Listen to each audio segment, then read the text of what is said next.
Hey, are you ready to go live? Oh, well, good, because we are.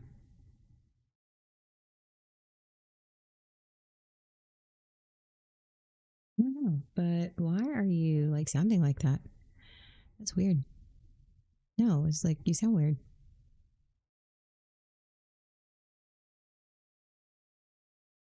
Okay, now you sound better. All right. Yes, everyone can hear you. Hello, everyone. Welcome to Waking Up. I just woke up literally about 45 minutes ago. I have had a very fucking long week, so here I am. Oh, yeah. So, hello, welcome to Waking Up. I am Anna and my co host, Sean. And this is our podcast where we discuss trauma and growing up in the church and deconstructing that and trying to rebuild ourselves as decent human beings. So let's get to this disclaimer so we can get this shit over with because we're running like 5 minutes behind, but it's fine.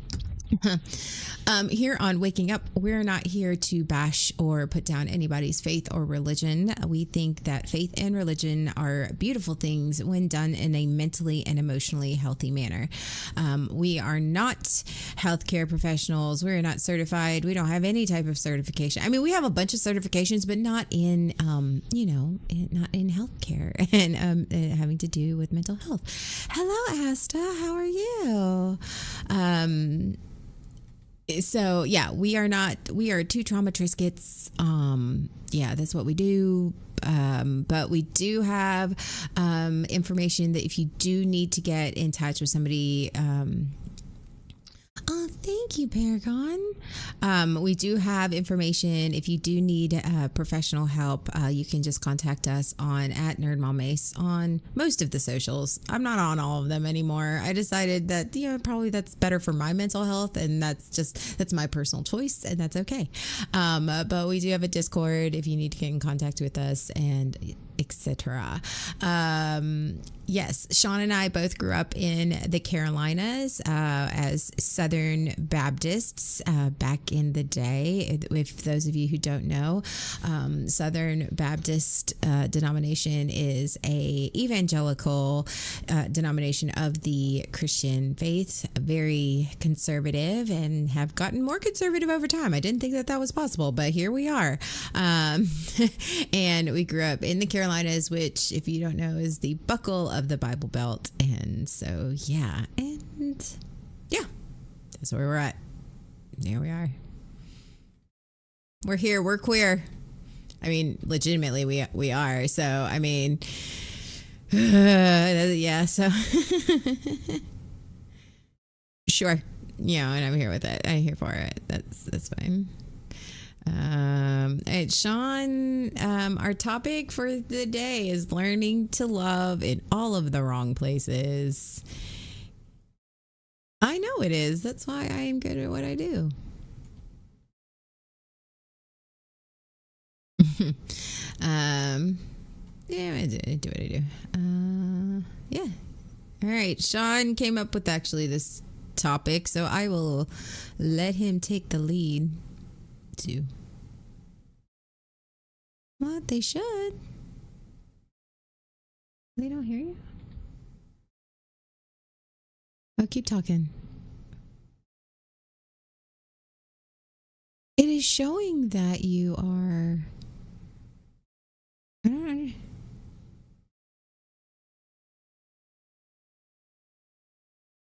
know. All right, try it now. All right, try it now. Nope, not even then. What the fuck? No, see, they don't need to hear you. It's fine. We'll just you can. What the fuck? No, see, they don't need to hear you. It's fine. We'll just. All right, try now. You can't read. You can read lips. That's fine. I can't either. All right, try now. I try every once in a while. It just doesn't work. That's fine. Oh wait. Oh, I think they hear me now. Okay, cool. I hope. Yeah, Bestie's Paragon. That's rude. Paragon. Oh, wow. We have sound. Yay! Awesome. All right. More of a chastity belt. Oh shit, Paragon. Fuck. I mean, wow. You ain't wrong. You ain't fucking wrong. Hey. I mean, I live in Texas, boo boo. I live in the locking part, the locking mechanism of that chastity belt. Chastity belt without consent. That's the problem. There was never any consent in this. Also fair. But then again, now they can hear you, boo boo. All right, go ahead. Yay. Okay. So this being the month of Valentine's Day holiday, we figured we'd talk about love because Sean wanted to talk about love. I wanted to talk about something else, but he chose the topic and I was going to let him, so it was fine. that is something that happens. Oh God. Okay. My headphones said they're about to die, so I'm hoping that they don't die. If I suddenly can't hear anybody, that might be why.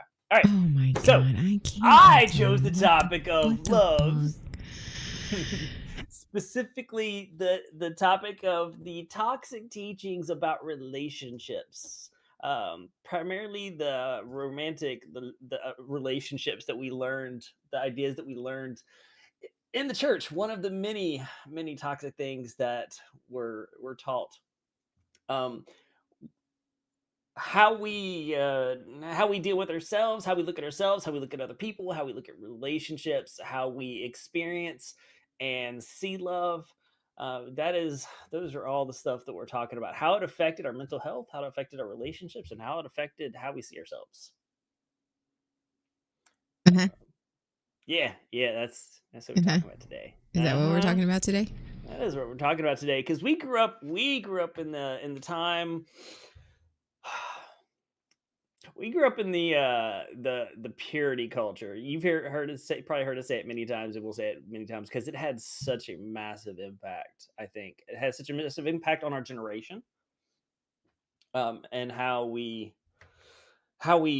saw and what we expected out of ourselves and other people when it came to love. And it's something that has affected me throughout my entire life. Throughout all my relationships, through my marriage, and it's still something that I'm dealing a lot with in therapy. Because my relationships have not. I've had a lot of toxic behaviors that I feel like I learned from growing up in the church. So yeah, that's our topic for today.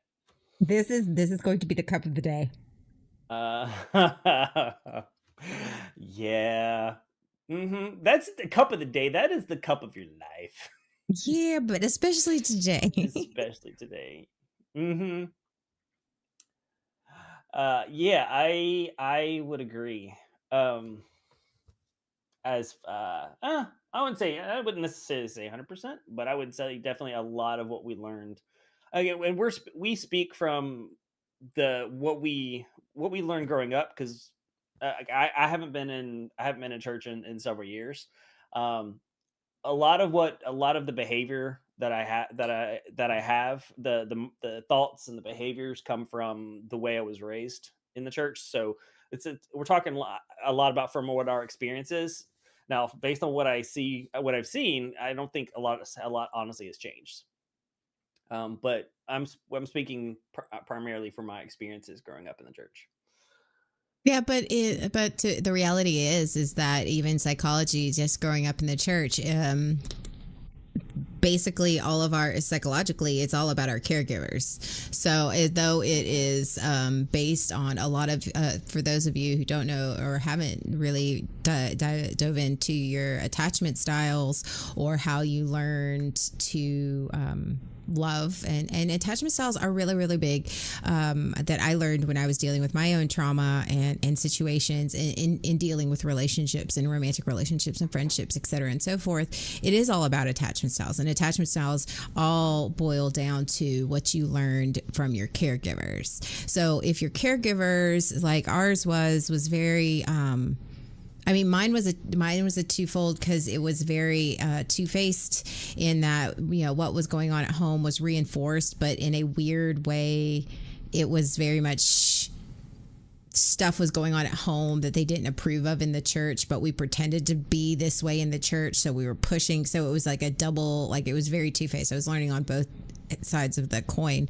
But it's very much, it boils down to your attachment styles and how you deal with relationships, and is all learned from your caregivers.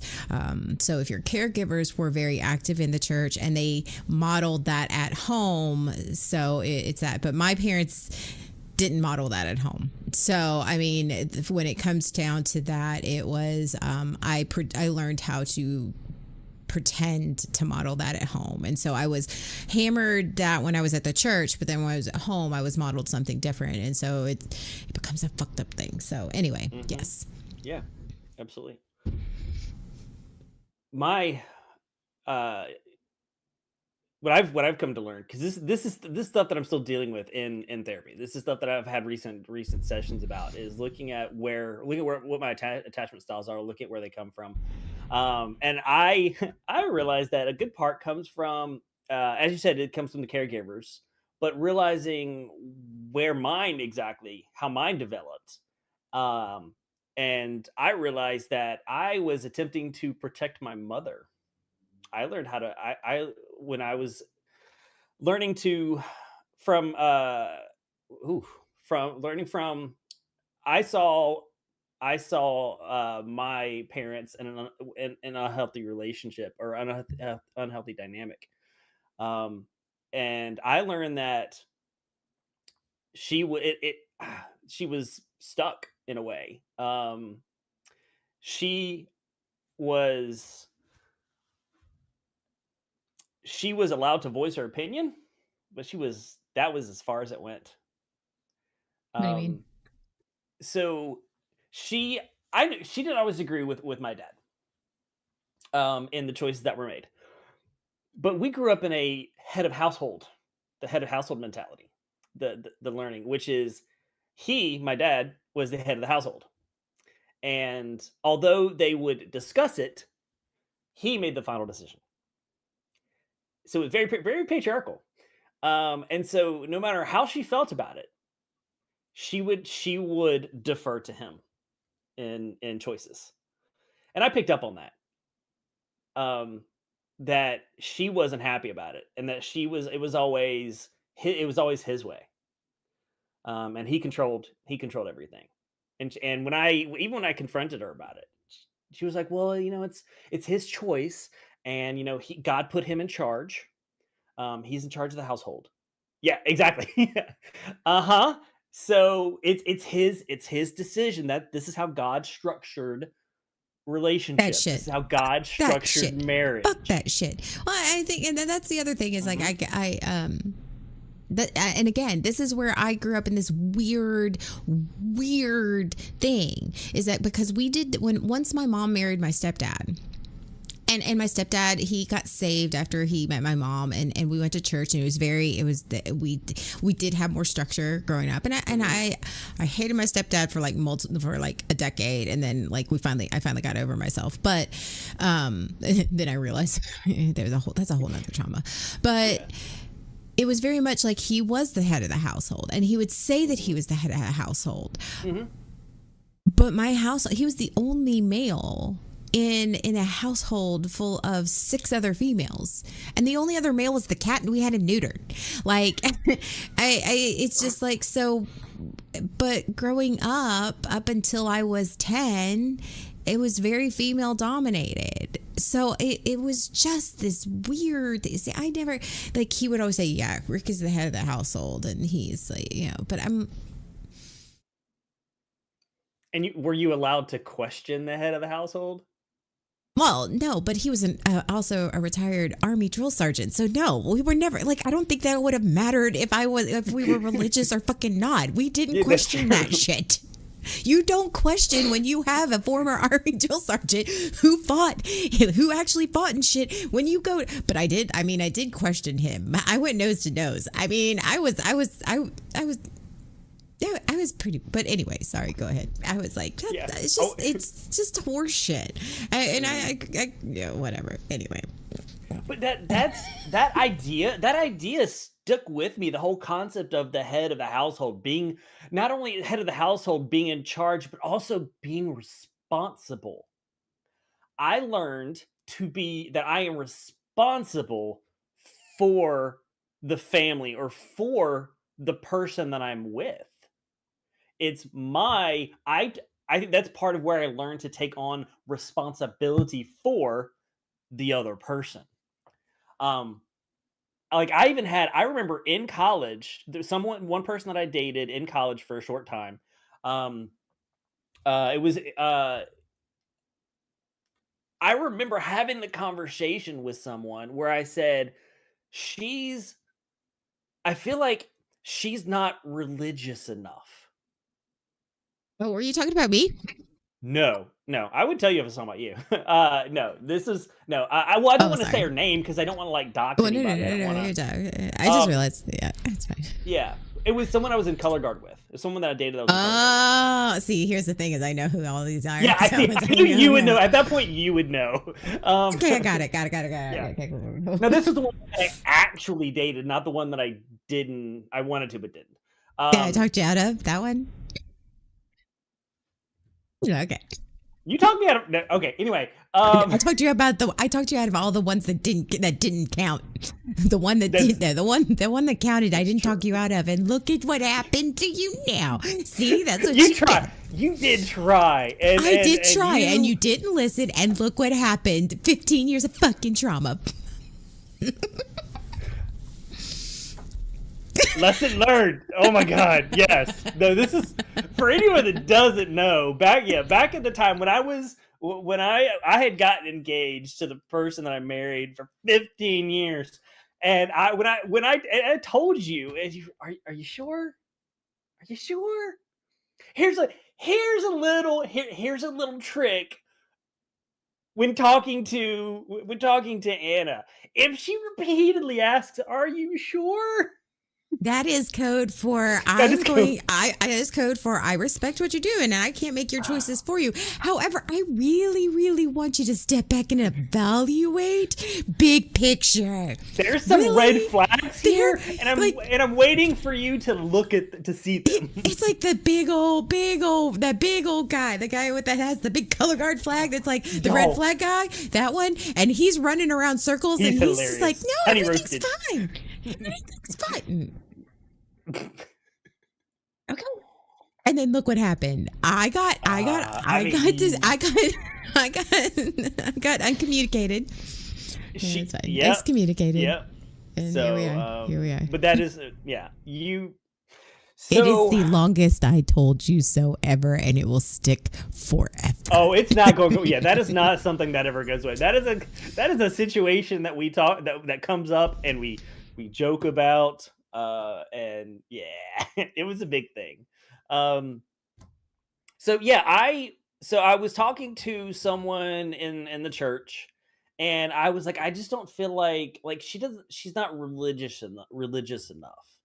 She doesn't like believe enough. She's not like strong enough. I feel like we're trigger warning.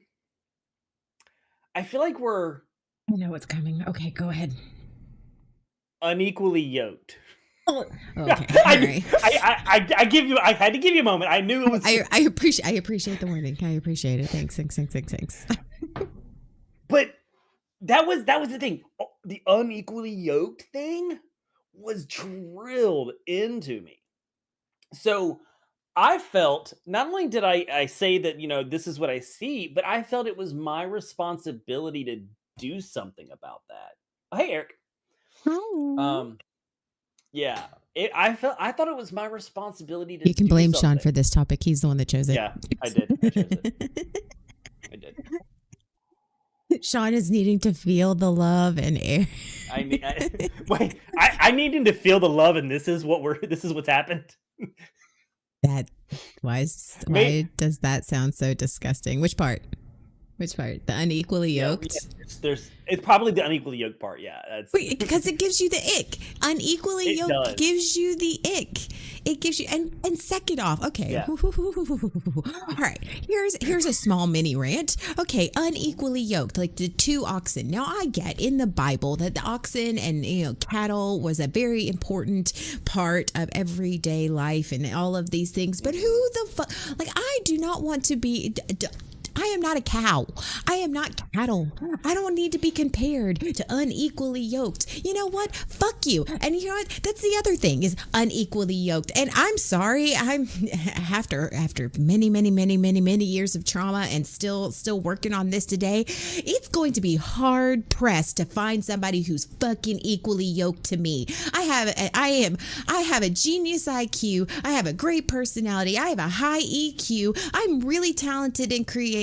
I'm goofy as a motherfucker. I mean, my only downside is I've got trauma out the fucking yin yang and I'm ADD. So okay, but really, it's gonna have to take a really amazing fucking person to be equally yoked to me. And it's not about being equally yoked to anyone because equality is a construct that is not. It's not possible. It is not possible to be equal to someone. However, you can have somebody that you are compatible with, and compatibility is what makes a good relationship. Thank you for that. That absolutely 100% agree with that. It gave Zeus turning into all kinds of farmers to up his dating games. It gives me, and you ain't wrong, Eric. And I think that's the thing. And I think that's the thing is I spent a lot of, for me, the equally yoked bullshit is I spent a lot of time trying to minimize. And this is what happens with women. This is what happens. Whereas, and he's equally yoked and he's got to be the man and the responsibility weighs on him. It is, and I'm sure that it happened with his mom too, is that she has all of these things and she minimizes herself to make sure that this person that I love, this person, this man, the head of the household, this guy has all this responsibility so that I never outshine him so that we remain equally yoked. And that's horseshit and so fucking toxic and so unhealthy is that you minimize yourself, which also then if a man like, or, any person, man, female, whatever, but we're just going to go with the church definition, which I still don't believe it. I like no politics. So I don't believe in is that it also magnifies the husband's male's insecurities. He knows his wife is beautiful. He knows his wife is talented, which is why he fell in love with her. And then all of a sudden it becomes not, instead of a point of praise and admiration for his wife, it becomes a magnifying glass on his shortcomings and his insecurities because he's supposed to be above her and he's not. And that's where the unequally yoked thing is total fucking horseshit. But okay, now I'm done. My rant is done. I'm good. I'm good on that one. You're absolutely right. And the things that he fell in love with and that drew him to her get flipped on their head once and as you said, highlighted his insecurity, but also become like, because he got drawn to those, he knows other people would be drawn to them. So they actually become a point of his insecurity. He begins to hate those things because of the way other people will react to it. So yeah, I saw how my parents, when my mother was like, yeah, well, we talked about it. I see how they talk about things in public. And it's not trying to see who's in here. And it's and it is not a equal conversation, healthy. Let me express my ideas, you express your ideas, and let's talk about it. What? Eric, oh my God.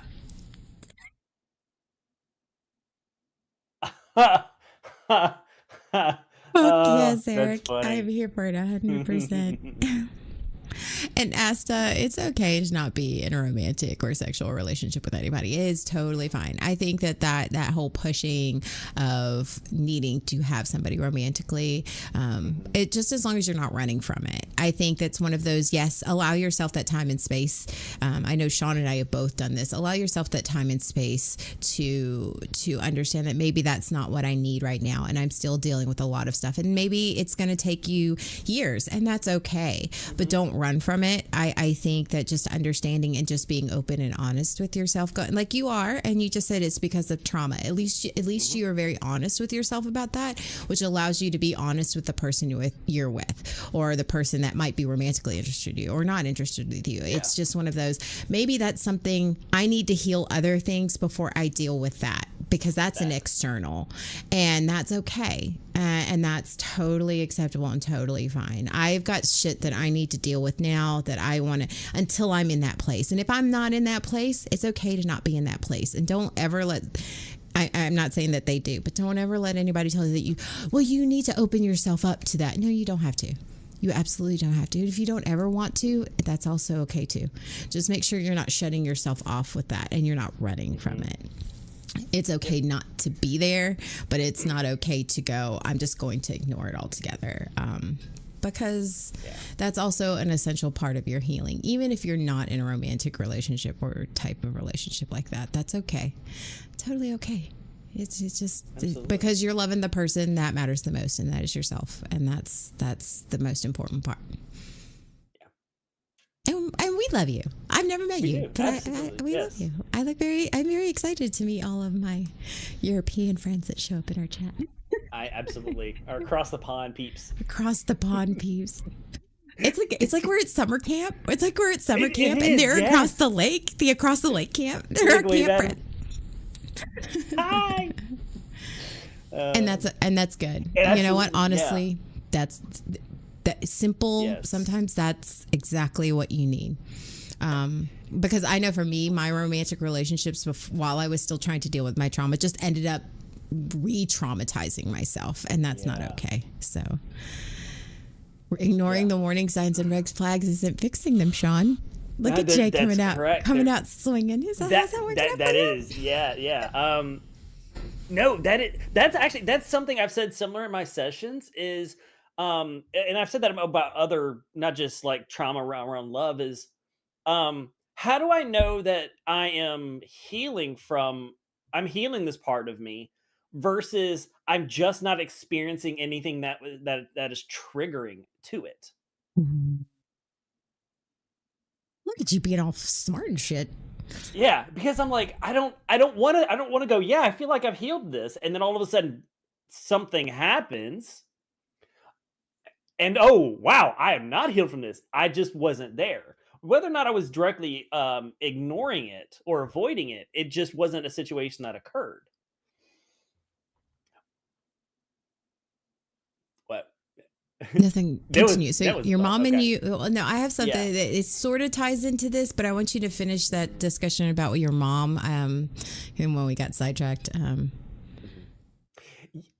Asta, it's about protecting. Is this relationship worth your peace? What you have right now, is it worth? Because it's not about like this relationship versus that relationship versus that relationship. It's now about, is this relationship worth my peace? But in that vein, and in that just being cautionary, remember, for all of us who have gone through traumatizing relationships, and especially with our families, or if like we grew like Asta, I think she was in foster care, and that didn't have that safe home or safe upbringing or safe relationships or even safe romantic relationships, you say, whatever situation you're in.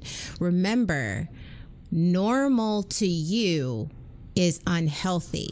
So when hitting out, like, is it worth my peace? Yes, absolutely. It's not worth your peace. But at the same time, remember, that sometimes healthy is uncomfortable, and we have to, this is why healing yourself and being able to learn and understand and trusting yourself comes in way first before ever getting in another relationship. Because once you get in a healthy relationship, one that is, you know, you're not equally yoked and isn't all of this fucking toxic dynamics, it's uncomfortable, and it will trigger you.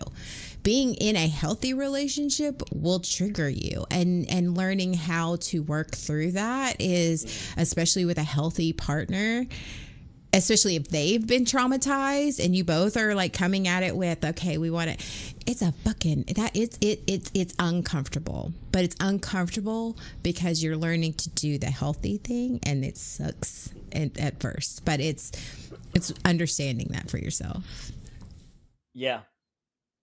When normal is unhealthy, healthy becomes horrifying. Healthy becomes uncomfortable. Yeah. And recognizing that that's where the discomfort comes from. Discomfort, isn't it? Yeah, sorry. You're right. That's where the discomfort comes from. I was like, what's uncomfort? But I mean, sure. It's uncomfortable. I was thinking uncomfortable, yes. Yeah, Asta, it's he, him, right? That's your pronouns? Oh, sorry. It's okay. You know, a great Twitch feature is for them to put pronouns after your name, after the username. Sorry, Asta. My bad. Yeah. I did not mean to do that. That was my bad. I'm sorry. Okay, so you were asking about, you want me to go back to the dynamic between my parents and whatnot, right? Yeah, so we'll go back to that. So I've seen the way my parents interact in public, or at least, you know, outside of them just having their own conversation. And that is not, I think it may have been different when I was younger, but like what I see now is very unhealthy. Because when my mother attempts to express her concern, express her opinion about a topic, and my dad has made his decision, or if he just doesn't want to hear it, he begins counting.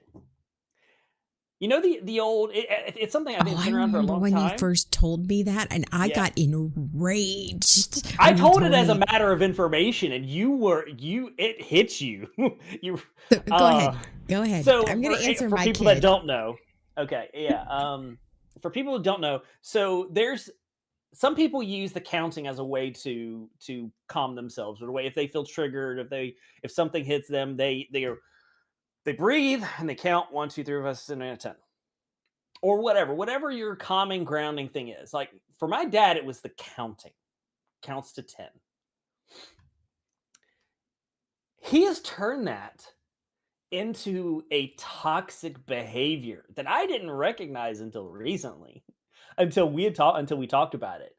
So so if my mother expresses something differing to his opinion, or she simply says something that he's frustrated about, he takes a very dramatic sigh, and then he begins counting 1, 2, 3, 4. Like it's not a calming thing anymore. It's more of like if you don't shut up in 10 seconds, I'm gonna do something. Like that's the way I perceive it now that I'm like actually paying attention to it.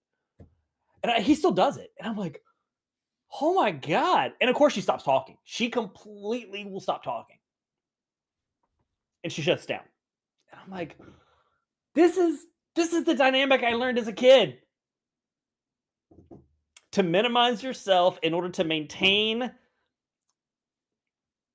the safety of the relationship. Don't rock the boat. So yeah, so that's what their dynamic is. So I see that now, and I'm like, oh my God, if that's the conversation, if that's the talking it out that she talked about when we were kids, there was no talking it out. He just simply made the choice, and she had to live with it. Oh my God. Okay. However, being as somebody who was in a romantic relationship with you, Do you ever think that you actually picked up more traits from your dad than you realized? Oh, absolutely. Oh, absolutely. Because your Yes, inability to take accountability and your inability to be defensive when somebody, or your ability to be defensive whenever something doesn't go your way or hits on you on something you don't like, you get incredibly defensive and you get very argumentative, and then that's what, but until somebody like pushes back, when somebody, because you expect that other person to do what your mom did, and then when the other person pushes back, then you switch into mom mode. You are correct. No, you are absolutely correct. I get defensive. I get defensive at disagreements. Um, I get defensive and not even just disagreements. I find myself getting defensive when when there's anything other than agreement. So that looks like is if someone, if let's say you and I are, because this happens with a lot between you and I. Oh, what? No. I tell you something, I state my opinion, whatever, and it's not even just disagreement, it's questions. You would then ask a clarifying question because you Or want to a know. question for you to think about something else. Like maybe I have a different point of view, or a like, hey, I'm asking this question because I am seeing something from a different point of view. So I'll ask for a different clarifying question, and Asta, I will get back to that point in a second because I have, because I'm about to go. I'm about to do another rant about the same rant that I did about him when he did that. But anyway, go ahead. It's not actually a question of I'm questioning Sean. I am questioning, like, okay, I see your point of view, but maybe I don't agree with it because I see it a different way. So I'm actually clarifying. I'm asking these questions to him to be like, okay, well, this is how I see it. Like, tell me why you are seeing it this way.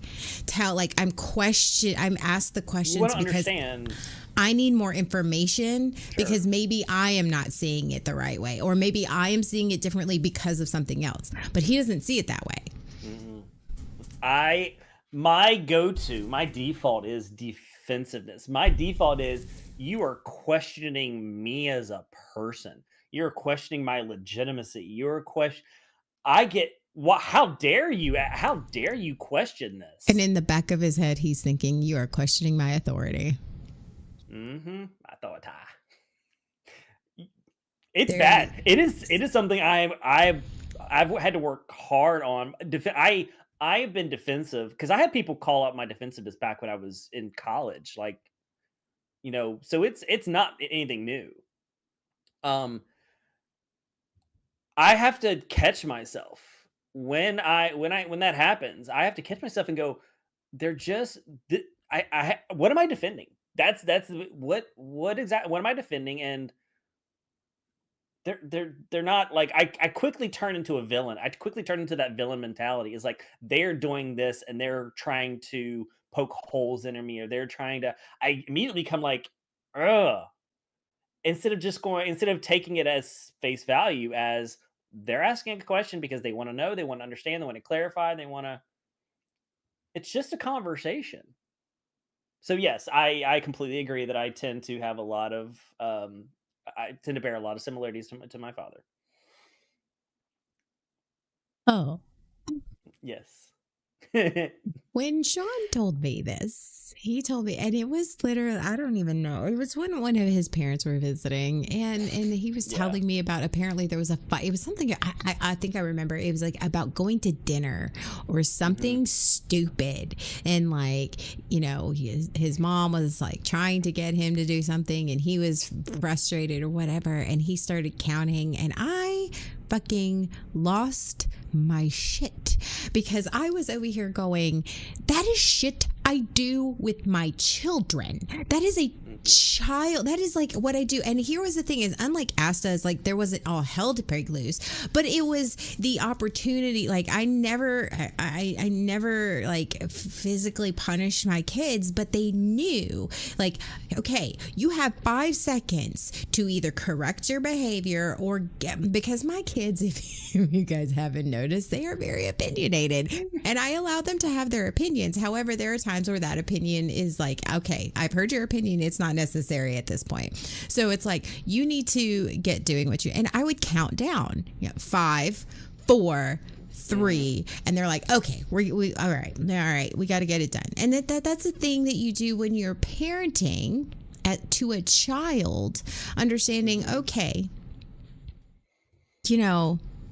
I thought counting was the one thing Pep wouldn't do. I don't do that. He does not do it. I do not do that. And I lost my mind only because, and I lost it in the fact that your dad was doing it to your mom. And I was like, that's infantilizing your mother. That is being disrespectful to your mother. And honestly, there is times where like, okay, I still do it to my kids and they're preteens. They're like 13 and 11. Like, I mean, it's just, but they understand that, okay, I've had enough of I've sat there for about a minute and a half listening to you back talk me. And I'm just like, before I lose my temper and before because no, we're going to, so, okay, fine. And they'll do it and they'll stomp off. They don't run off like they did when the little kids. They're like, I'm doing it. I'm like, okay, as long as you're doing it, I don't care. It's like he was infantilizing his mother, and I was like, that is so fucking disrespectful, because over time it's not, you shouldn't do that anymore. Like, I am realizing that I'm getting to the point to where my kids, like, I can't do that anymore. Like, you're cognitively aware, because when they're little, they don't understand. Like, I can't just ask them and they understand that there's an urgency to it. And the counting part for me was more about urgency. Okay, I need you to do this now. I understand that you're in the middle of something and you don't want to stop.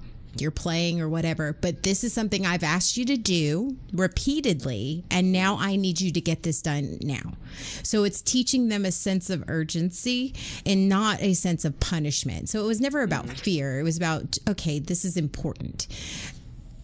But not with your dad.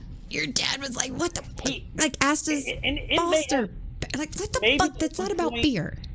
Yeah, maybe at one point it was a take a moment and calm myself, because I feel like I'm getting emotionally heightened here, but that is not how it is used.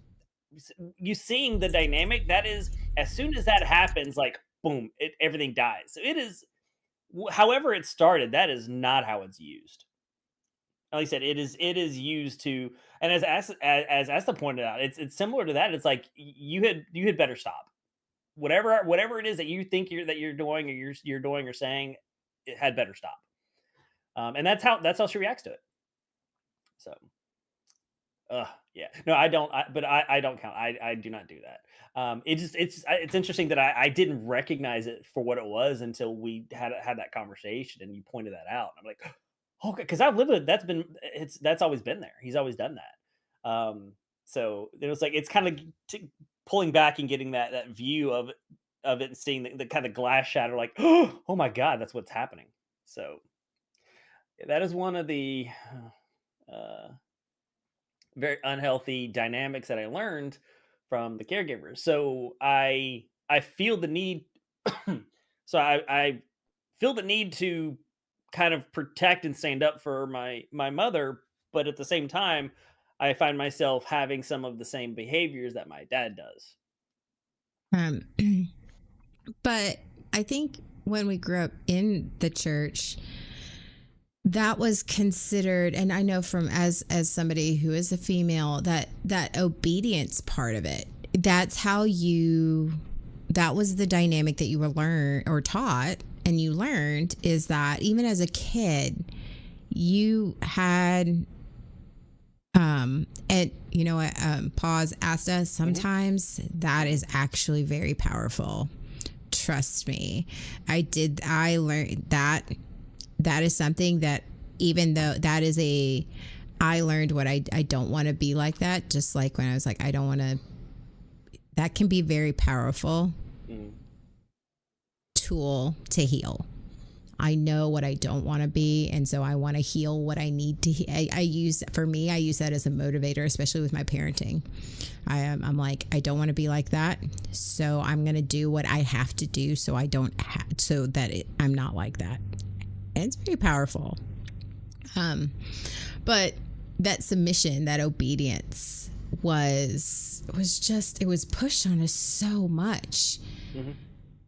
And we didn't learn what it was like to have, and that was the thing, is women were taught to be obedient and to submit, which means repressing who they are, their opinions, what they wanted, their wants, their needs, everything.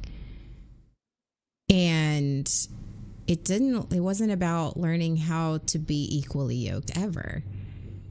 You didn't learn about mutual respect. You didn't learn about compromise. You didn't learn how to conflict resolution. Proper conflict resolution. You didn't learn how to. This is the big one that I've run into a lot. Mm-hmm. Is for me, I learned, like I said earlier, is like I'm pretty fucking amazing, and I didn't learn that just because they are insecure and that they have their insecurities, they have all of their whatever it is they're dealing with, is not my responsibility, because I was taught that it was. If I can't be more, I can't have an opinion, I can't be more than, I can't be better than, I can't be smarter than, I can't be better looking than, I can't be any of these things. That's not equally yoked. Mm-mm. That's not equal. That's not fair. That's talk as fuck. It is. But that was a very, whether or not that was said in the church, that was what was represented. That was the modeling that we had. The modeling that I had in church was the men were in charge of everything. The men were responsible for it. And I'm sorry, Ass is on a roll today, and I'm here for it. I am loving every second. Here's the big difference between the two. One of them teaches healthy consent. One of them does not. There it is, right there. I would rather have a dom. I would rather have a daddy than I would have a savior. I'm sorry. Oh my God! I need that to. I know it needs to be clipped. I was like, that needs to go in our new, our updated intro. That does, absolutely. Yeah. You know, we always joke about Sky Daddy. You know, and that whole fuck that. I would rather have a dom. I would rather have a dom than I would a savior. Fuck that. Mm-hmm. Because I don't need a savior. I don't need saving. There you go. And you know what? With a dom, at least he respects my boundaries, and he respects and consent, and he respects all of those things. Whereas in a savior does fucking not. Where was the safe word when we were a kid? No, I am living for it. I am living for it. Give me all of the weird right now. I am here all for. I am all on that. Mm-hmm. We love weird here. We love we embrace it. We embrace that, absolutely. We celebrate it. You do, yeah. Celebrate the weird, celebrate the geeky, celebrate, all that. Oh, BDSM. Oh, it was blacked out for you? Oh, okay. Interesting. Some people have the filter on whatever. So. But BDSM. BDSM. But that does bring up the concept of the idea of consent. That consent in relationships, that was never a thing. Do we want to talk about that, or we want to go? I know that can be a big deal. That can be a trigger there. So we can move away from that. Let's talk about some of the shorter subjects, because this one might take a minute. Okay. Absolutely. Yeah, we could do. Yeah, we could go. How about corporate speak? We'll put a pin on that one, and we'll circle back around. On that. Yeah. Does anybody think of a boob when that does it? Put a pin in it, circle back around, or am I just 12? I do now. Thank you for that. You're welcome. So when somebody says that in your meeting, put a pin in it and circle back around. Is it like a little pin? Is it a big pin? Is it a what kind of? Doesn't matter. Oval shape? Is it a circle? Doesn't matter. Yeah, that comes up a lot. Yeah. All right. So, ooh.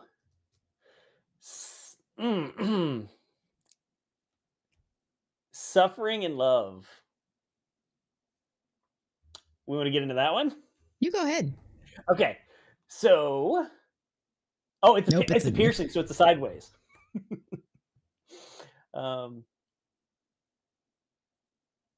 You're welcome. There it is. Now that's gonna go through my head every single. So now they say I put a pin in it. That's just what I'm gonna say. Um, All of the kink beauty. Oh, see, like we had an episode about that. Like I was like 2 years ago because I was back in the other house. Like, yeah. yeah, we had a whole kink episode. We could probably do another one. It is about time for that. I think we probably It is should. about time for a kink episode. Yeah. The connection between those Kink in the the Venn church. diagram that's kind of a pancake. Yeah, how those overlap. Yeah, and becomes an awkward turtle. It is not an awkward turtle. See, we are weird too. It's fine. Oh my god. Now you'll not be not be able to unsee that either. It's not a turtle, or maybe. Oh god. I haven't had a lot of sleep in the past few days. I just got back from work conference, so I'm like fried, y'all. It's all good. Anyway, endurance and suffering. So yeah, suffering in the relationship. So. Oh hey Neff. We'll jump straight into the idea of divorce because that's a big one. I remember learning divorce was a no-no. Divorce was not something that you did. Divorce was the easy way out. Which is ridiculous. Even so far as there were people in the church that were not allowed to hold leadership positions because they had been divorced. That was their disqualifier. And there was a Bible verse for that. Because they could be. There's a Bible verse for there everything. Is. So there was a single Bible verse used to disqualify people if they had been divorced. It was because church leaders are supposed to be husband of one wife. Yet so everybody was married to multiple wives, and that, I mean, that is the whole thing. The evangelical view of relationships and marriage is completely not biblically founded. If you look at the Bible, polyamory was a thing, and it was okay, and it was sacred, and it was religious. It was normal. And it was encouraged. There were a lot of things. There are a lot of things in the Bible that the evangelical church just negotiates with and goes, you know what, that's not really a thing. That's not really what it was. The word concubine, that just means something else. Let's talk about Rachel and Leah for a second. The mother of Abraham. Like,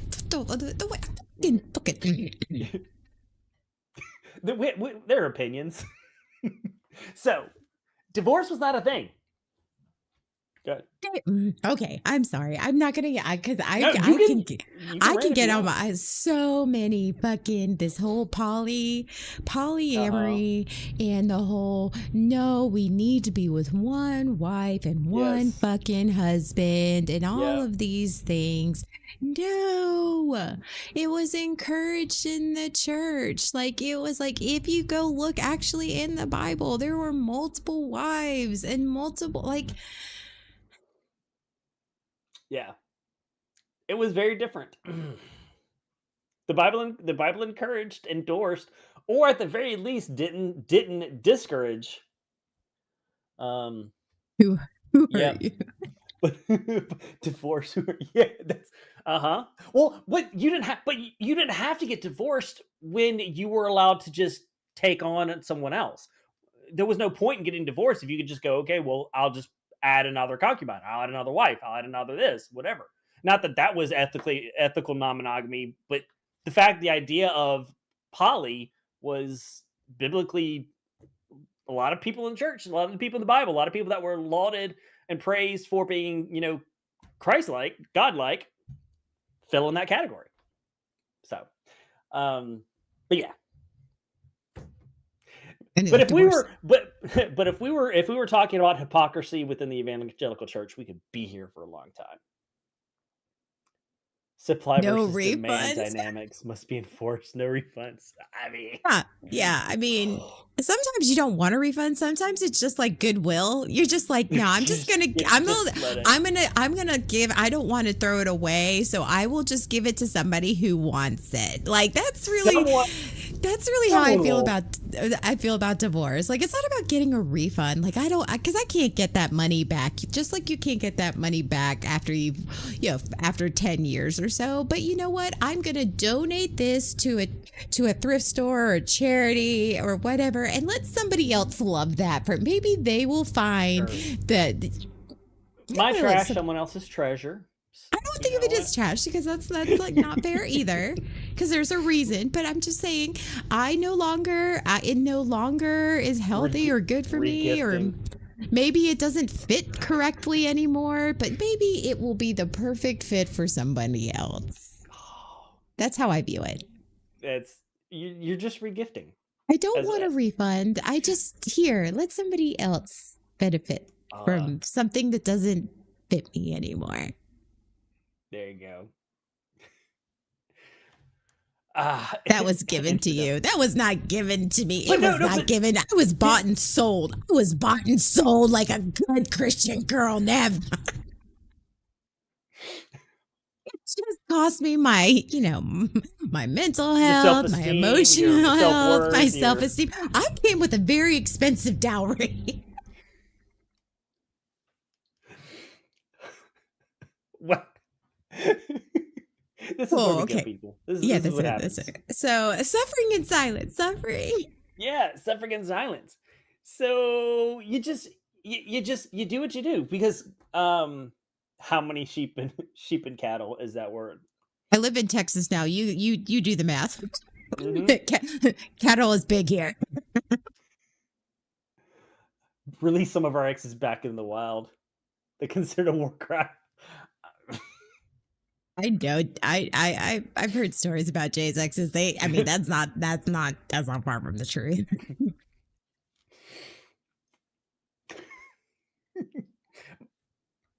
Mine was released and someone already picked it up. I mean, okay.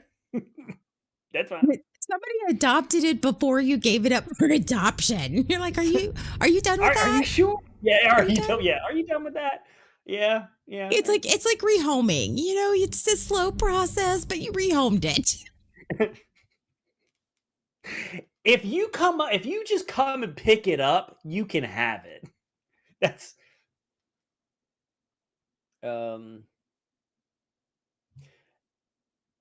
oh yeah. And that's a Yep. thing.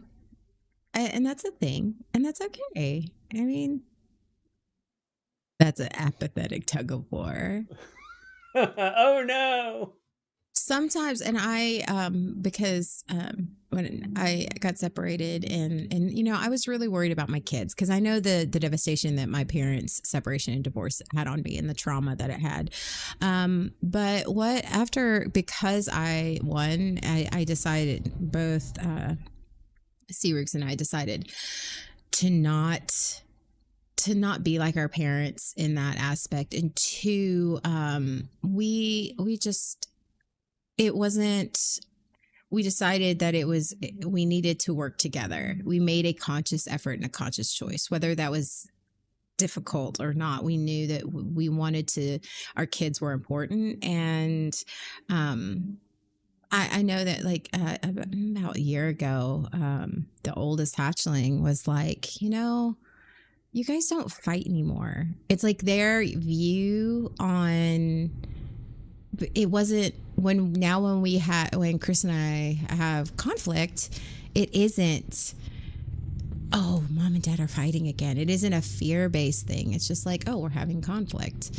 And they understand you guys are so much happier. You guys don't fight as much anymore. Like you guys, and it's sometimes it's okay. Staying together for the kids is actually worse for you and it is worse for them. And sometimes I think that that's what I have trouble when it's like, oh, we're staying together for the if it's financial, like I get that. But then you need to come up with rules and boundaries and understandings. And I know some people who are divorced who still live together and they date other people and they go out with other people and all this stuff, and they're staying together because of the finances, but they have rules and boundaries and they're perfectly happy and the kids are happy. But everybody's different. Everybody's unique, and their traumas are different. So, yeah. Oh my God, Nev! I freaking love you, Nev. I mean, he's not wrong. That's kind of what it was. You've been Fortunately, fed him for a while. I did. Oh my God, that's a whole nother set of stories. But I learned to stick with it. I learned to stick it out. I learned to sacrifice myself, or I learned to self abandon is really what was happening for the sake of the relationship. It wasn't like I was wi- I was like, okay, we're gonna work on this. We're gonna have conflict, but we're gonna be healthy. Like there was no game plan of how to improve the marriage in a healthy way. It was, I'm just going to stick it out. I'm just gonna martyr myself because this is what it is. I remember even having the thought of, well, this is just what marriage is. You know, I was miserable. I was depressed. She was miserable and depressed.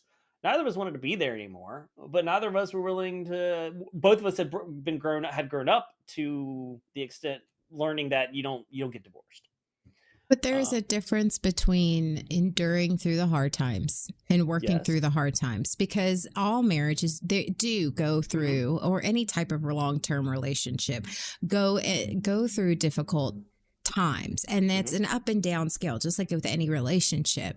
But there's a difference between enduring through the hard times and being respectful of where that other person is, and saying, I love you enough to stick it out with you, and we're gonna constantly have, maybe for a little bit we're going to be a little distant, and we're going to but we're doing this together. We're turning into each other. We understand that maybe we're both hurt, or we're both going through some stuff, but we're going to communicate that, and we're going to give you the other person space, or get whatever that is. There's a difference between enduring through a hard time and suffering in silence. And that's where it's like, oh, maybe this is what marriage is. There's suffering in silence and enduring through the hard times. Because suffering in silence is when you totally shut off and you're turning away from the other person. Yes. What's enduring through the hard times is where you are still suffering, you're still hurting, you're still whatever that is, but you're turning into each other and communicating that and going, okay, we're just, because if you're doing that, you will get to a point where one of you either decides, I can't get over this, and maybe this is not, I can't get through this. This marriage is not for me. Or where you both go, okay, maybe, you turn a corner and go, oh, we have healed and we're healing. And so that there's a huge difference between that. You convincing me to stay single more and more. Well, we talk about all the bad times. I mean, that's right. Asta's right. We talk a lot about the bad stuff and the toxic love and all that stuff. For me, that's what I knew. For me, that's all I've known. Because this is what came up in therapy. I looked back through all of my significant long-term or significant relationships, and there's a theme through them, a very unhealthy theme through all of them. And so, like, for me, there were good times in my marriage and that stuff, like, but there was so much damage that was done.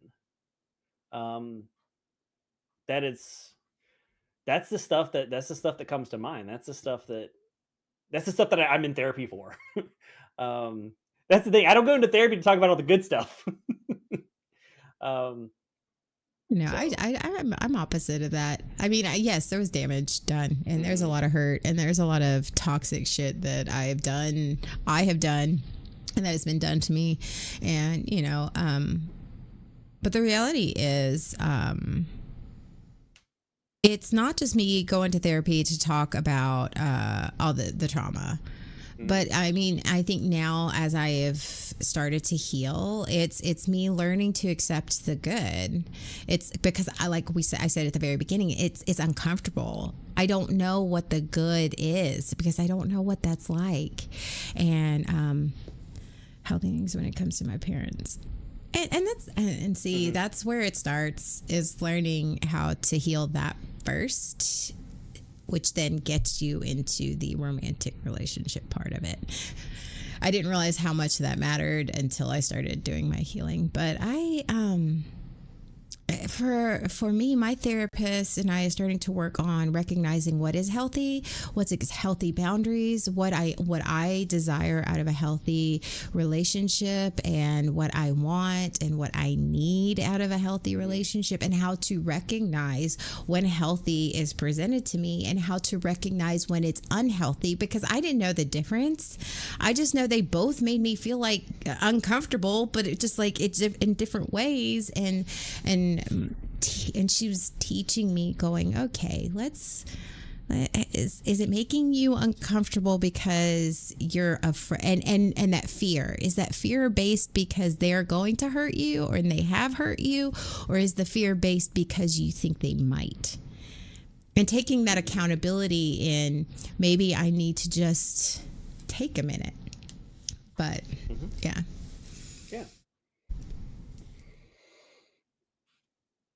I talked to mine about um, what is it? Yeah, what does it look like? What does a healthy relationship look like for me? What are red flags? If I'm, if I'm dating, or if I'm looking to date someone, what are the behaviors that I should be looking for, and both in positive and the negative.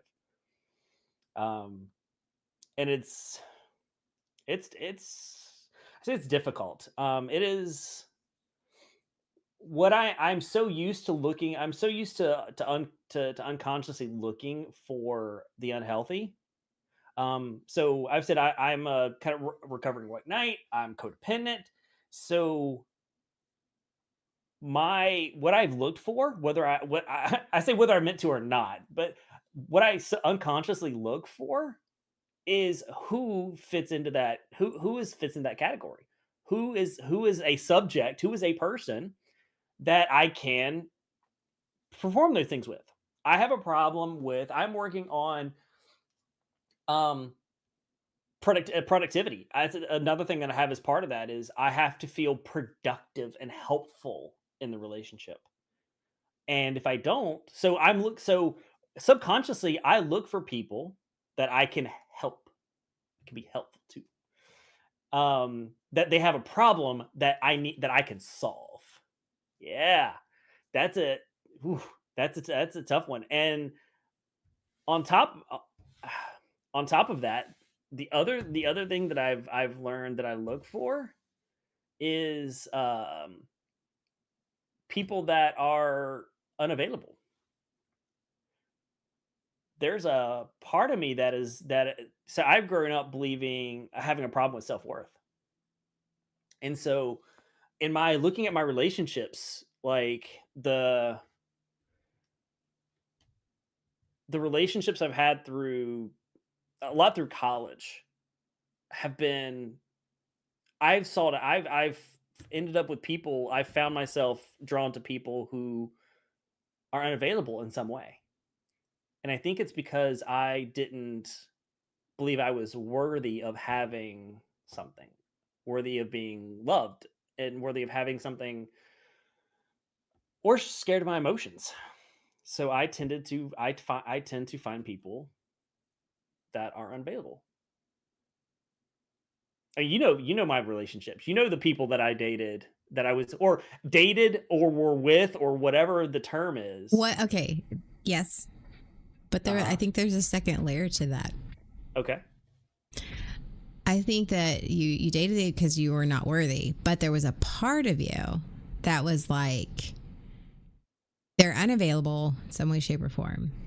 Mhm. But then if that if they became available or they gave everything to you or they finally fully 100% like gave everything to you, then that would prove that you were worthy as a human. Like it was that challenge of, if I love them enough, if they love them enough, then they will learn that, then I will earn that love. And then I will finally heal myself. I will finally be okay.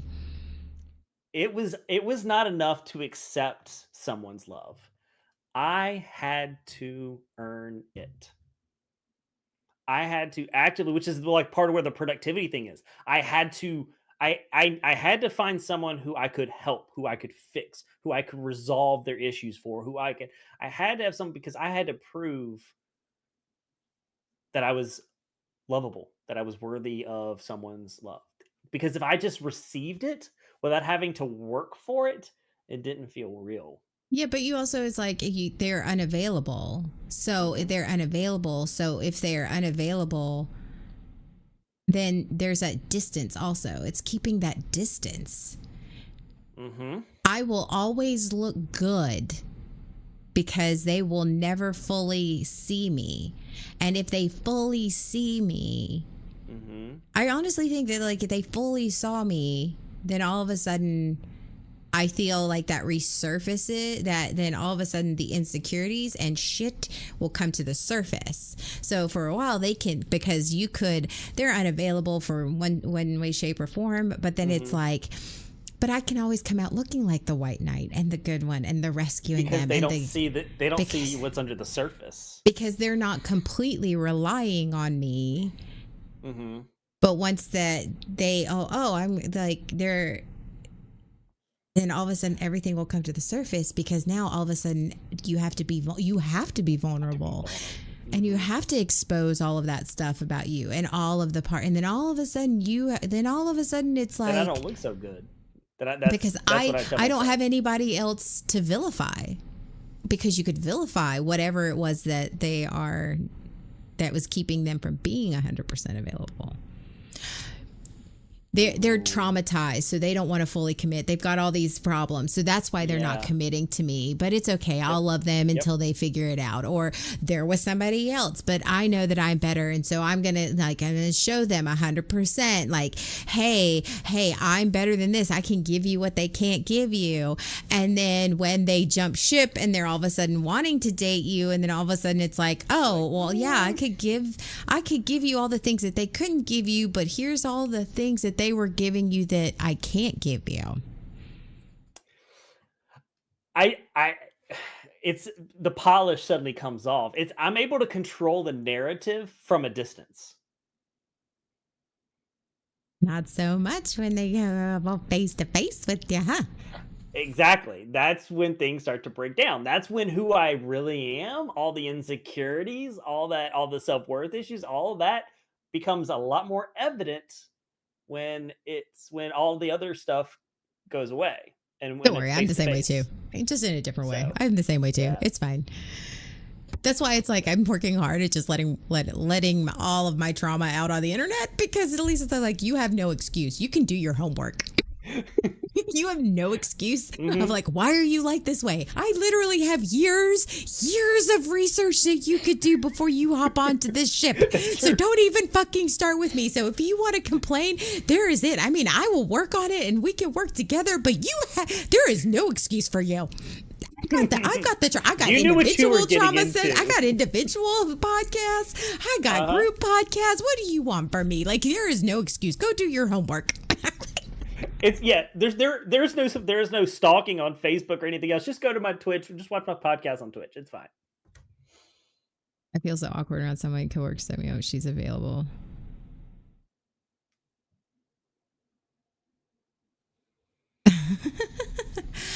It's and this is where we're talking about the healthy being uncomfortable, and that's I'm learning that when you heal and you're becoming that, like, at least recognizing, going, is this, and learning to self-reflect and going, am I uncomfortable because they're not for me? Am I uncomfortable because there's a red flag, or am I uncomfortable because this is a situation that I am not familiar with? And that's hard with new people because, I mean, it's even if you're not in a religious thing or not traumatized, dating is still fucking awkward. Like going out on, it's like, oh, yeah, it's like dog, like, you know, it's like, it's awkward. Small talk sucks. So, I mean, it's hard. It's hard. And it's usually hard for both people, even though it may feel like it's only hard for one side of it. Like for me, it's only hard for me. I don't think it's that hard.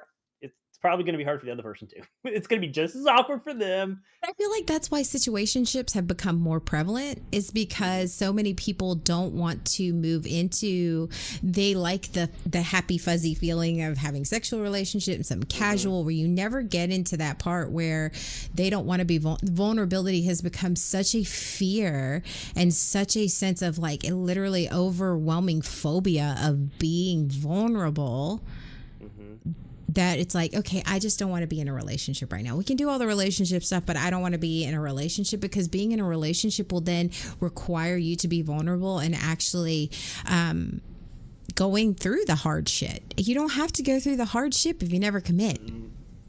Yep. That's a good point. Well, I'm not your boyfriend. I mean, okay, you're having like a bad day. I was like, I don't like, or I'm not your girlfriend. Like, figure it out. Yeah.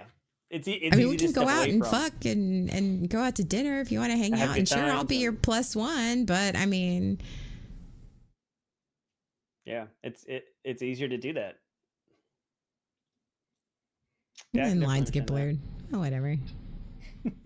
then yeah, it's hard to deal with stuff. It's hard to deal with stuff. It takes a lot of effort. Takes a lot of work. I feel like being in a relationship of any kind, but any serious relationship, whether it be dating or your best, or getting closer with a best friend, or any but mostly romantic relationships, it puts a huge magnifying glass on you. And we spend a lot of time saying, look out for the red flags in the other person. And I think that that's where we've gotten to in society. I think that that's what's sort of drilled into us is look out for the red flags in the other person so they don't hurt you. But what they don't tell you and don't teach you is, what about your red flags? That's a good point. And then, but those red flags don't come off to you as seeing as red flags. They come off as flaws.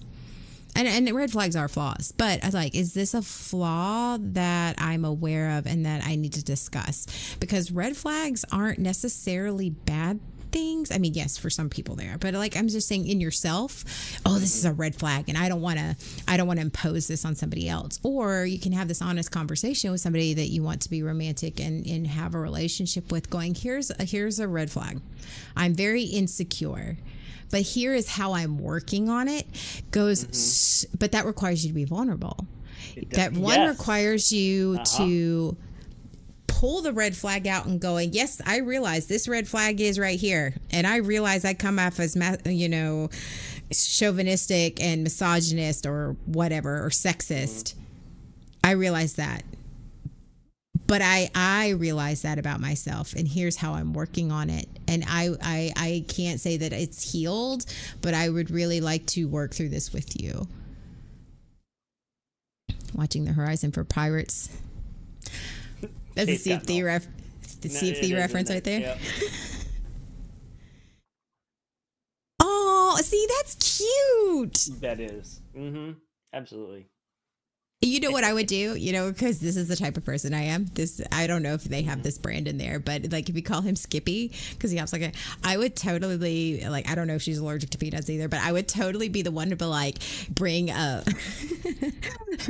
Skippy peanut butter and like something to make peanut butter. I was like, because dogs like peanut butter. It's like, yeah, for Skippy, and something cute like that. Like that's what I would do. I mean. But I'm a weirdo like that. I Embrace brought the Skippy for Skippy, and I made peanut butter jelly sandwiches. Here we go. Like, have a little picnic, and like Skippy can help. Like kids, like you sitting to the floor, like you have a little picnic with peanut butter jam. There you go. See, that's cute. That is Mhm. cute.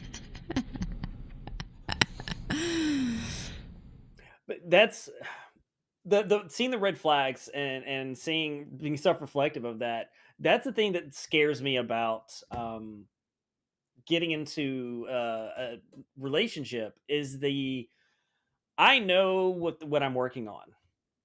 I know I know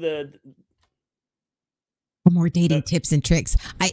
I may not do healthy relationships, but I know how to uh-huh. do fucking gifts and really cute date night ideas. Don't I am the queen of it. Queen of get like cute gifts that nobody thinks about and cute date ideas and queen. Come back for dating maybe that's what I should put on our Discord. Tips or tricks. There you go. You're welcome. You got to tell me how it Wait, goes though. did you just say tips for tricks? Either way. I That's can do a both. okay, I 'cause can do that both. sounded I can all right. no, I do both. I'm a full service. You got tips for all of that. I got you from date 1 to date 3. I got you, boo boo. Oh. Mm-hmm. Oh my god, that I really feel like that should be my next podcast. My next solo podcast. You know what, that would work. Yes. Yeah. Tips for tricks. Mm-hmm. Tips, 2 tricks. Tips, 2 tricks. Oh my god, that would be fantastic. That We one. should totally do that. Now I gotta do that. Now See, I have to you do got that. to Yeah. totally have to do that. I think Yeah. honestly, the church taught us a lot about toxic love, and our parents taught us about toxic love. I think, I think though, Sean, you don't give yourself enough credit. I think so. hmm I think the Where- simple fact that becoming aware of it, but I think that sometimes you're harder on yourself only because you, it has to be right now. And I think that that's also a church thing. It's also a religious thing. Take the EA approach and lock the good stuff behind a paywall and retire. I mean, yeah, but If I you don't pay think, for it, I mean. listen, I've been meaning to, because I took down, I stopped doing, in the middle. So I mean, it would be, I've been wanting to do another solo because I don't have that one yet. But I don't think you give yourself enough credit because you're aware of it. I think that you also, because you're you and you still have a bunch of like your own trauma that you deal with, is that because you are very aware of it, but you don't have an answer on how to fix it right away. So you yourself then, like, if I can't fix it, then I must not be able to fix it. It must be permanently broken. And I think that's the mindset you have. So instead of taking this is a red flag that I have, or this is an insecurity I have, or this is something I need to work on, or whatever, you think of it as, this is a problem I have. I don't have an answer, so it must just be a part of who I am. And I think that's where your hang-ups are, and which is why a lot of times you get stalled. Is because you're like, I can't fix it right now because I don't have the answer. And so I don't have the answer, which means there isn't an answer, which means I'm broken. Yes. I am this thing and it's bad, therefore I need to stop it. Like being anxiously attached and going, instead of going, okay, so I have an anxious attachment, so this is kind of explains why I do what I do. Instead of looking at that and going, okay, so that's what I am. All right, a lot of people are, and this is what I need right now. As I work on that, as I learn more about myself and learn to. Wait, ladies and gentlemen, the king of overthinking right here. I take a bow. Yeah. Wave at your subjects. King of overthinking. Oh my god, yes. I bet if you knew how many times, Asta, I'd given Sean a very simple way to fix up, or at least get to a place. Like I gave him something like, hey, you just need to do this to at least get yourself centered, or you just need to do this and it will at least move you forward. And he will go, it can't be that simple. Nope. Cannot be. And then he'll Yep, like can't go be. the overthinking route and give me. I'm like, literally, just do it. Just do it. Just do this. Mm-hmm. Yes, Jay, exactly. The other problem is thinking the problem has to be fixed solo before you can engage in the other thing. I got to fix this before I can do that. I can't. Yeah, it's got to be fixed first. Um, You know what? I want to see a jousting tournament. I want y'all to battle it out. The battle There it you out go. for Battle of the supremacy of overthinkers. overthinkers. Yeah, the battle would never happen because we'd be so overthinking the battle. You'd be standing there, like just standing there Yeah, with the your battle would be us just lances. standing there thinking, Okay, if he okay, does so that and I do that, and if I he do does that, this, what if I do this. that? And okay, but what if this? Yeah, the entire in my it's a chess match. The entire thing in my head it becomes a chess match. With Gotta social fix it. anxiety before I can go out in public. Yeah, thanks, Jay. Yeah. Hey, yeah, that's the thing. But like with the anxious attachment, I feel like this is bad. Instead of looking at it as this is the thing I have and this is what I'm going to do to work through that, and accepting that this is where I'm at right now and this is what I need right now. Instead, I go, well, that's a thing, that's a problem. I shouldn't do that. I should be securely attached. I shouldn't be anxiously attached. Therefore, I shouldn't exhibit these behaviors. So I'm gonna try to stop. And I'm not going to accept, well, if I need this because I'm this and that's bad, then I'm gonna ignore it or try to minimize it or refuse to ask for it because it's bad. Right. That's where I go. Yeah. But the reality is I am anxious attack. Actually, I'm anxious avoidant. It's one of those nice combos. When I told you I'm dual sided, it's great. It's fantastic. You go both ways. Yeah. Well, you know, it's hard, but it's being honest. And I think it's learning to, yes, like Jay, it's like, hey, I got to fix this before that. It's like, hey, I've got to be secure before I get into this relationship, or I got to be secure, which is where a lot of the situationships come into play. Okay, I'm not ready to be in a relationship because I'm afraid of my anxious attachment or I avoidant attachment coming up. So if I don't get fully invested, then that will never happen and I will never hurt themselves and I will never be hurt. When the reality is the only way to heal and the only real way to address that, yes, you can do some of that solo. Yes, and you need to do some of that solo with your own healing and your own thing. But you are going to have, just like anything else, you're not going to get stronger without picking up that weight. And you're not going to build muscle without picking up heavier weights. And you're going to struggle through that heavier weight when it's not. And then once it's not as heavy, you're like, okay, and your muscles get stronger. You pick up heavier weights. And then you're going to go right back to struggling some more. And then once you build the muscle and get stronger, that weight isn't as heavy anymore. And it's easier for you, which means then you need to, so it's a process. You are building that muscle, and that's how I approach my attachment issues. But it's me being honest about that with that person. I care about you, and I want to be in this relationship with you, and I care about you, and I want to. But here's what I'm dealing with, and being able to, which is where the personal healing comes into play for me. Is, okay, I recognize that when I am feeling incredibly insecure about, because I have an eating disorder, like I had that mindset, my weight is where my value is versus of attraction. If I gain 5 to 10 pounds, or maybe I'm not wearing a size 8, or, and then I'm over here and I'm like, oh my gosh. And so there in my head, the story, this is the phrase that me and my therapist I'm having to use over and over again. The story I tell myself is that because I've gained 10 pounds, my anxiety kicks in because I was learned that my weight is where my value is and my attractiveness is. And if I'm not attractive, then I'm not valuable to this person, which means that they don't love me. which then causes me.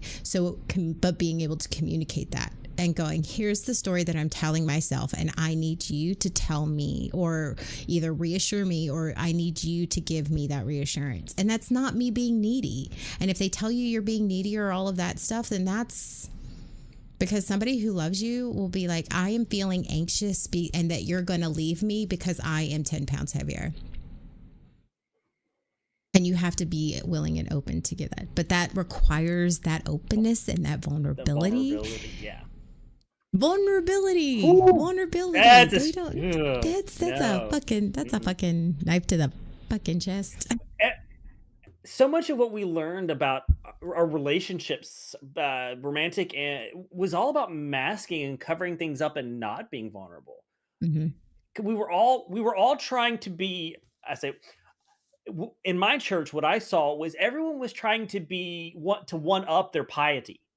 Everyone was trying to one up I'm a better Christian, or I'm, and so no one was ever honest with each other.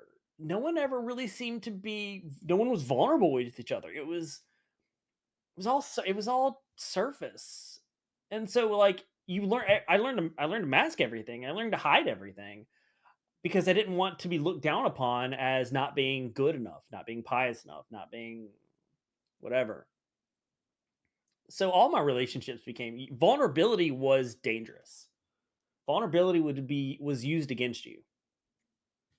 Vulnerability was a weapon. And we've said that several times on this podcast. Vulnerability was a weapon. And the church was freaking, they used that, weaponized vulnerability and guilt and shame.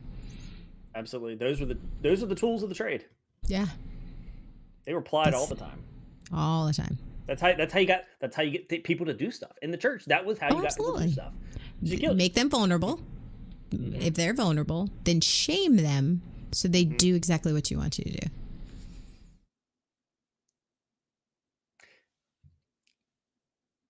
I think that was the goal of the altar call. Oh, that was always the goal of the altar call.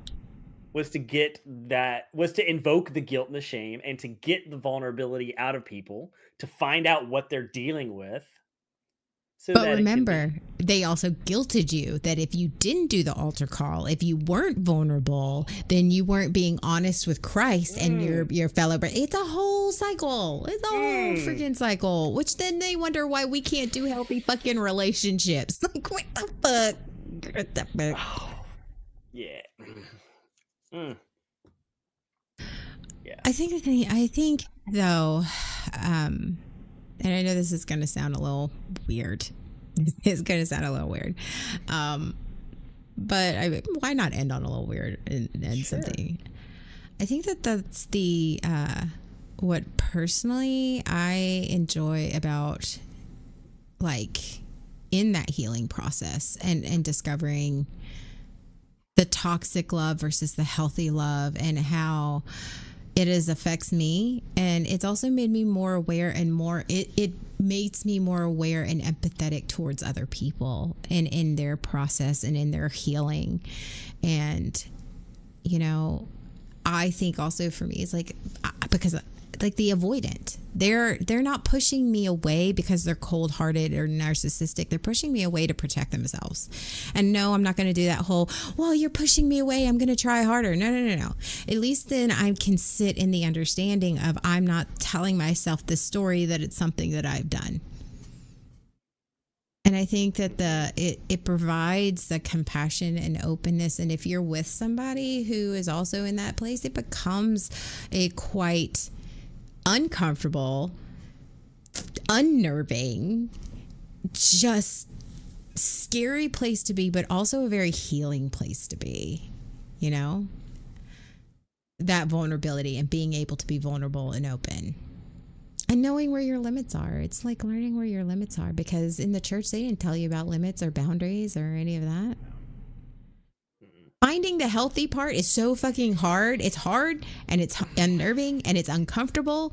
But once you get there, though, you're just like, feels kind of good. This actually feels not. I feel all warm. That's the warm and fuzzy people are talking about. Not Ew, that, like, that sounds icky. That sounds icky. Yeah, Because the warm and fuzzy, like they tell you in the healing, is not the same as the butterflies. The butterflies are different, and the butterflies actually aren't a good thing. But that warm and fuzzy calm that you feel is what you're. I'm like, something's wrong with them. That's where people get put in the friend zone unnecessarily. It's like, oh, I don't feel the heat. I'm like, do you not feel the heat, or do you feel safe and comfortable with them? I don't feel the butterflies. Yeah. But yeah, you're completely open with them. You're completely honest with them. I mean, okay, yes, sexual attraction is important. And I will tell you, it is absolutely important. I mean, maybe not to you if you're asexual, and if you have low sexuality, that's fine. But like the intimacy part of it is important for me. Mm-hmm. For me, it's important. Mm-hmm. Some people it's not, and that's okay. But it's like, why are you putting some people in the friend zone? Like, I didn't think about that. And some people are just friends, and that's okay. Mm-hmm. So I could get on a whole rant about that. That's a whole another 45 minutes about me talking about the friend zone and nice guys and all that bullshit and nice girls. Oh my God, don't even give me that. Talk about fucking toxic. Like, don't come at me with this whole, the nice guys finish last. Like, yeah, well, if you're doing something for them, but just because you feel like you should get something out of it. Oh, wait. We could have an entire podcast on nice guys. Oh, could we, Sean? Nice people. Could we, Sean? We could. We could. It could. Yeah, it's a thing. It could happen totally. For me, it's just allowing to exist without having to fight for it, without having to force it. Yes, but is that person giving you the space to just exist? Or are you inventing the place where you're forcing yourself? Well, no, that's what I mean is like, it feels uncomfortable to be in a place where I can just be. It feels uncomfortable to me, it feels like complacency. There's always more that I could be doing, should be doing in this relationship. There's always a way I could be doing better. That's what I feel like. Not working to not actively doing something and working constantly feels uncomfortable. It feels like it's complacency. That's what I work towards. Like and I think that's where I've gotten. I think that in my healing is if I have to, like, yes, there's working in a relationship. You have to work. Mm-hmm. Like we talked about the difference between suffering and enduring, but like there's a difference between doing the work to have a healthy relationship and working to earn that relationship. And that's where I get stuck is like, I'm trying to earn. It feels uncomfortable to not be constantly trying to earn it. If they don't need me to fix something, if they don't need something from me, if I don't have a problem to solve, I feel unuseful and they don't love me for me. So allowing myself to just be and not constantly have to try to earn that relationship and that love, that's the thing that feels uncomfortable. I think that it's all about and I know we've talked about this a lot. There's a difference between enduring and suffering. There's a difference between working towards a healthy relationship versus working to earn a relationship. And a lot of that is on how me personally approach it and see it. If I'm working to earn the relationship, which means I'm making sacrifices and choices, and I am coming from a place of fear. Mm-hmm. If I am working towards a relationship, it's towards building a healthy relationship. I'm coming from a place of security and self-love and self-acknowledgement and self-awareness. And that person, and understanding that it is not my job to carry the full weight. And a lot of this stuff that it's like the difference is you. Mm-hmm. The difference is you. And so many people, I'm going to scratch that, reverse it and turn it inwards.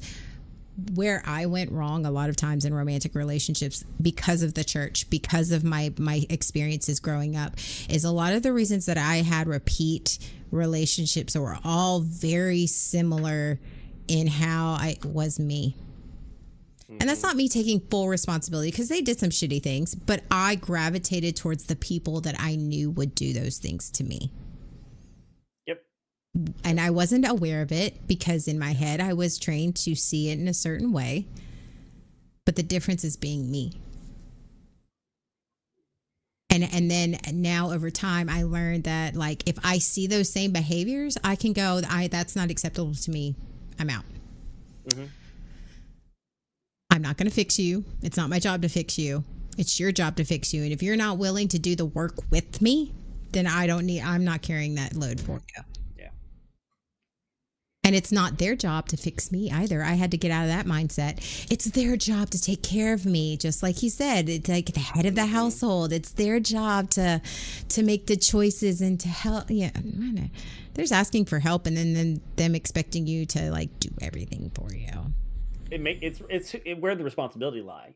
It's support versus being responsible.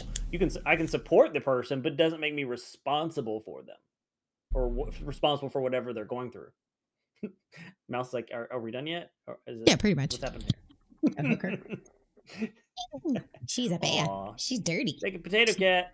She was like all up in this. You were all up in the window. You were fine. Oh, okay. I was, like I said, I was at a work conference. Hi, Nerdy Will. Yeah, that's what I've had to learn. That's one thing that I've been working on to learn and do, is I can be supportive without being responsible for that situation, without taking ownership of it, without making it mine, whether it's emotional or physical, something that I need to do. It's not mine. I can still be supportive without making it my responsibility. And that's difficult, because that has been my life for so long. Is I got a sense of accomplishment out of being responsible and fixing. So, and I would like to make this clear. This is a subject that Sean and I are consistently working on, and we get a lot of this shit wrong. So, like, this is basically, like, we're not giving any type of love advice out here. We're not giving, like, I want to make it really queer. Well, that too. But very clear that I don't have any of this figured out. I know what I have figured out and learned about myself and what I'm still learning. And, you know, I don't want it to come off like I know a lot of stuff. I know what I've experienced, and I will openly admit that probably a year from now we can come back and talk about this same exact subject, and I will have probably a completely different opinion. So I don't have my shit figured out. And I probably said a whole bunch of shit wrong. And I know that there's probably some type of therapist like Miko or someone who's just like are watching this going, that's fucking wrong. What the fuck are you saying? I'm aware. I'm aware. I probably have spouted off a whole bunch of stuff that is incorrect. And I probably have like spouted off some things that might have been correct just by lucky happenstance. But this is something that I understand about myself, that I'm still trying to figure out. You can't break 30 years of that in just like a year. Not having a license there would be so refreshing, to be fair. Because we can say shit that they can't. We can say like this, you know. This is where we're at in our journey. This is where I'm at in my journey. Yeah, this is where we're at. And Sean and I are in very different places in that aspect. And just because our traumas are very different, and that's okay. And we are in very different places in this journey, and that's, I think it's refreshing in that. Mm-hmm. But some of the things that I've already worked through, he's still working through, and that's okay. Yeah. So I mean, exactly. Yeah. Right. I will. There are times where Sean will talk to me and I will be like, so here's what he was trying to say. Yes. Because he was like, he kept saying this and this. I was like, okay, here's what he was trying to say. Stop being a fucking dumbass. Stop being. You're my translator. I am your therapist translator. Here's what you, and the reason I only know what they're translating because my therapist probably said the same thing to me like a month ago, and I'm like, oh, I got this for you. I got my therapist keeps bringing this up. Okay, because here's what he's trying to say. Because here's what he's trying to. Because you're apparently not, because Sean doesn't take subtle hints, and that's what therapists have to do. They have to get, they can't, because they can't. So here's what he's trying to get you to see. Mm-hmm. Well, my new therapist is like, I prefer plain English. I prefer not to go into all the therapy. I said I can give you therapy speak if you want, but it doesn't really help. I'm just going to tell you what it is. I'm going to tell you what I'm thinking, and in plain English. I'm like, I'm cool with that. Oh yeah, my I say new. She's not new anymore, but like my current therapist, she's very much like that. But I can always tell when she's about to say something to me because she'll go, "Give this." Wait, she'll lean in and be like, she'll say, I like every time. That's my superpowers. I can read people, so it's like, oh. And I'll sit here and I'll nod while she's talking. I'm like, oh. Wait, as soon as she makes that face, does your brain go into replay mode trying to figure out what it is that you said within the last 30 seconds? It used to, but now I'm just like, oh, okay. Here she's about to say so. She's about to ask me, because usually she forms it in a question. Of course. And then I'm like, oh, we're about to hit something. Okay. Brace for impact. Yeah. And then I'm like, I have to tell myself when be honest. Be honest. Be honest. Because the part of me is like, will want to like, oh yeah, no. Yeah. What I told my new therapist up front, I said, I have a tendency to play softball with my therapist. He was like, really? I was like, well, I said, well, what I mean by that is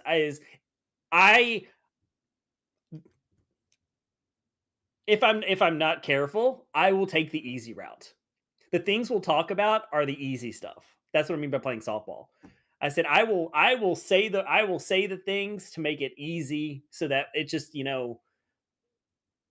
kind of like I'm hiding. I'll play softball. I'll touch the easy stuff instead of digging into the hard stuff. I was like, that's what I've done with previous therapists at a point where I will play softball. And he's like, all right, good to know.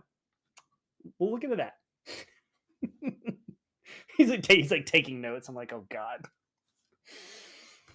So yeah. We are. Yeah. And you've called me out on that too. When we talk, you've called me out on that. Yeah, I know, right? What? No. Oh yeah, you were like, When are you gonna do more than scratch the surface? I would say all the things that your therapist won't say. Yeah. So how was that easy road? How was that?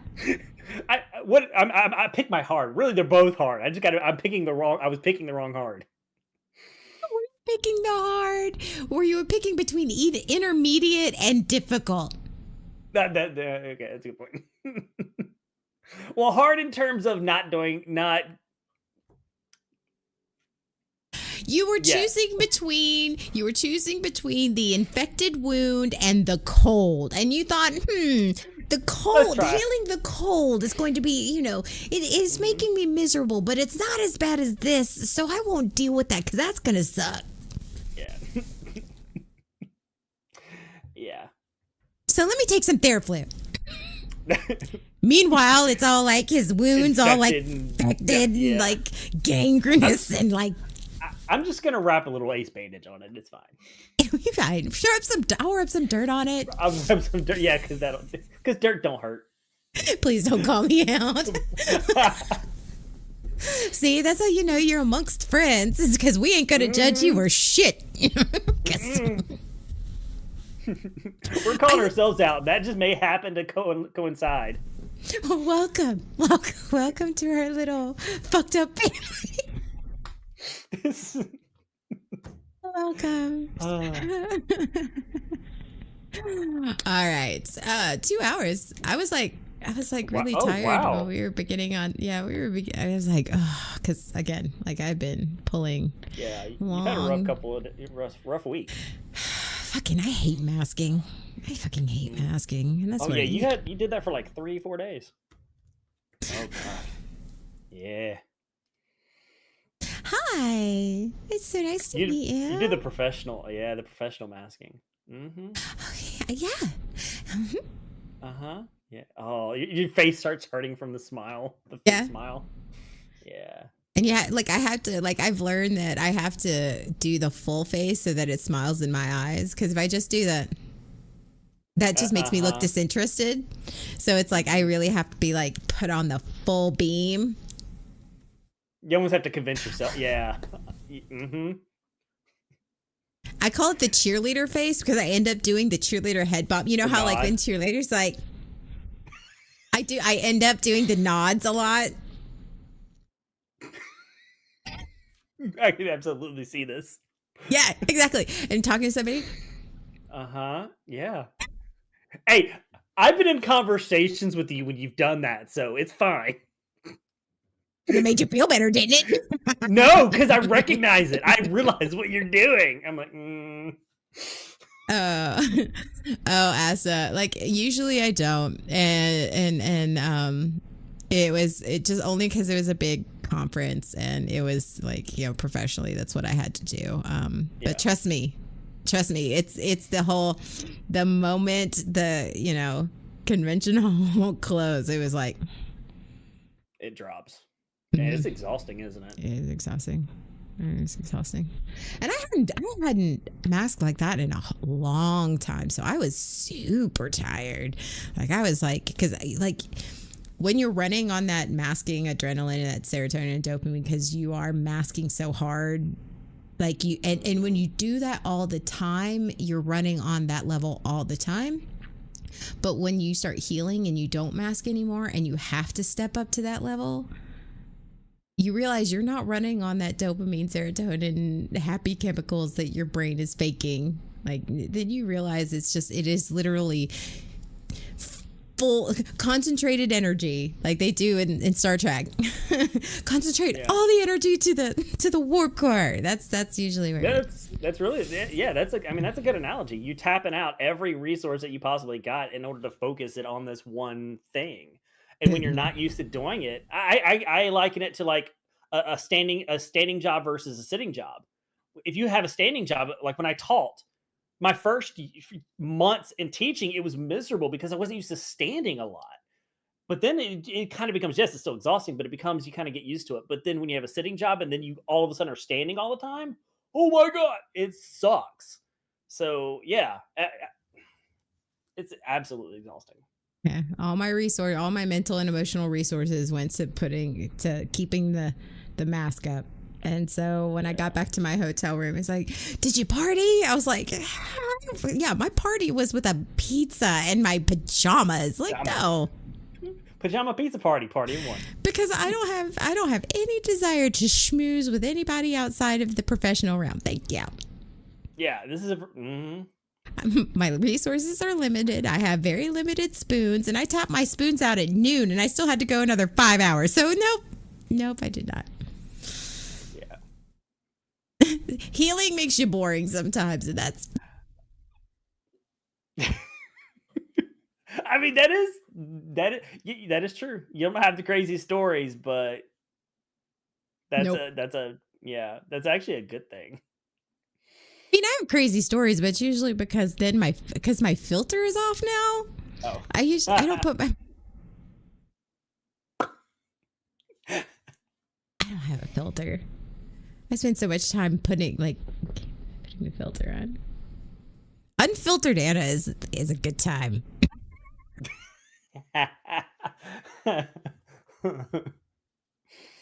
Mm. There's a couple times where it happened, and I was like, oh shit. Whoops. Oh, it I was can Valentine's Day. It was Valentine's Day. Somebody asked me, I don't think that we don't have a filter. Yeah, I welcome people like that. I welcome societies like that. I love that. Like, tell me I'm a piece of shit. I'm good. Well, when you grew up in the South, that's the Facts. thing. For anyone that doesn't know about the South in the United States, the South, so much of the South, it is culture. It is completely part of the culture to mask everything. I mean, this is the South is where you get, oh, bless your heart. That there's so many of the Southern phrases and things happen. It's all about saying the thing and not saying the thing. Saying the thing without saying the thing, yeah. Yeah. Yeah. Somebody asked me about Valentine's Day. It's like, oh, like, are you doing something romantic for Valentine's Day? I was like, I literally turned to that. Luckily, it was not a client, but it's like, I don't give a shit about Valentine's Day. And I said it exactly like that. And I went, because he started laughing. I was like, oh, I'm sorry. It was just instant. Yourself for a moment. I was like, I don't give a shit about Valentine's Day. I'm like, oh, I'm sorry. Whoops. My bad. All right, 2 hours. I've got stuff to do because I have been gone for 4 days. So this was a good job. Good job, Sean. I appreciate it. It was good. I think we had a good show. Did we? Did we have a good show? Did we? I think so. Yeah. Are you sure? Uh-huh. Are you sure? Yes, we had a good show. Are you sure? Absolutely. All right. Have a good one, everyone. And we will see you guys later. Bye. Did you really just high five over me? No, we didn't. Okay, we're live. Hey. Hello. You don't even do that well from the front seat. Okay. And the bear's coming with the cup and spoon. That's a straight up PBR for the table. Yeah.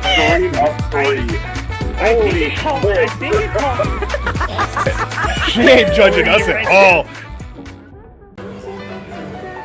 Did you really just high five